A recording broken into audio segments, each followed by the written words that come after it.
¿Qué fue de Juan Chía? ¿También salía con Nino Canún? Sí. Juan Chía salía con... Pero Juan Chía era creyente. Estuvo cerca de la Sociedad Mexicana para la Investigación Escéptica, se nos incrustó allí. Pero yo siempre desconfié de él. Yo tengo un detector que funciona muy bien,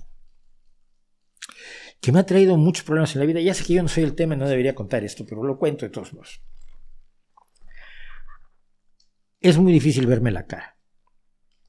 Cuando llega un simulador, lo veo yo y digo, este no es trigo limpio. Y casi siempre tengo razón. En política me pasó, en México. De pronto me decían, se va a nombrar a tal persona como en tal puesto. Dice, no, esa persona es un traidor. No, ¿cómo crees? Pero tú, claro, lo que pasa es que te cae mal. Es que tú tuviste una relación con él, es que tú lo conoces. Sí, lo conozco y no le confiaría a él ni un par de zapatos viejos. No, estás muy mal. Entonces lo nombraban para el puesto y a las siguientes elecciones ya se iba con el PAN, ¿no? Esto pasó en el PRD. Se iba con el PAN. Entonces, fulano, te dije que era un traidor. Te dije que no se podía confiar en él. No, lo que pasa es que tú estás en contra de tal persona. Si estoy en contra de tal persona, porque no me late cacahuate. Punto. No me parece una persona fiable. Tiene más dobleces que un curso de origami. Lo siento. Y siempre he tenido razón. Hay algún amigo mío que cuando hablábamos de esto no quería hablar del tema porque yo le había señalado a 3 o 4 que le habían visto la cara feamente. Y él mantenía su lealtad hacia esas personas, pues no sé por qué causa, pero yo detectaba y decía, no, por eso no. Y con Juan Chía me pasó. Juan Chía se acercó a la Sociedad Mexicana para la Investigación Escéptica y yo dije, este es del otro bando, este es del bando de los que quieren hacer negocio.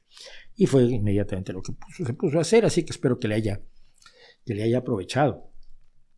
También pasó en periodismo, teníamos un grupo de periodistas, invitábamos políticos a cenar, a desayunar todos los miércoles en el antiguo Hotel Reforma,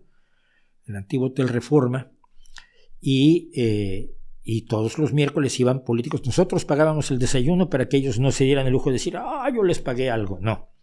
Y solíamos hablar con ellos, de allí salí yo como enemigo personal de Zedillo. Allí me peleé con Cárdenas la primera vez que conocí a Cuauhtémoc Cárdenas, porque no me parecía que el PRD hubiera votado a favor de restablecer relaciones con el Vaticano, y se lo reclamé enérgicamente a Cárdenas, y conocí a mucha gente. Y alguien decidió que eso lo iba a empezar a usar como negocio, y una de las personas que yo decía, esta esta es distinta, esta no es de los compañeros aquí que creen en un periodismo serio y que les dabas la oportunidad a los secretarios de Estado y a los líderes políticos y a los directores de ciertas empresas del Estado de hablar con un grupo de periodistas abiertamente. Éramos sobre todo gente que escribía en páginas de opinión. Yo tenía una columna en el Diario de México en aquel entonces. Y ella era la periodista que decías tú, esta desentona aquí, pero vamos, como un reggaetonero a la mitad de la tercera sinfonía de Beethoven. Y sí, resultó que ella al final hizo negocio, hizo una revista, se empezó a cobrarles a los políticos que siempre daban dinero a los periodistas corruptos y se fue a la mierda del asunto.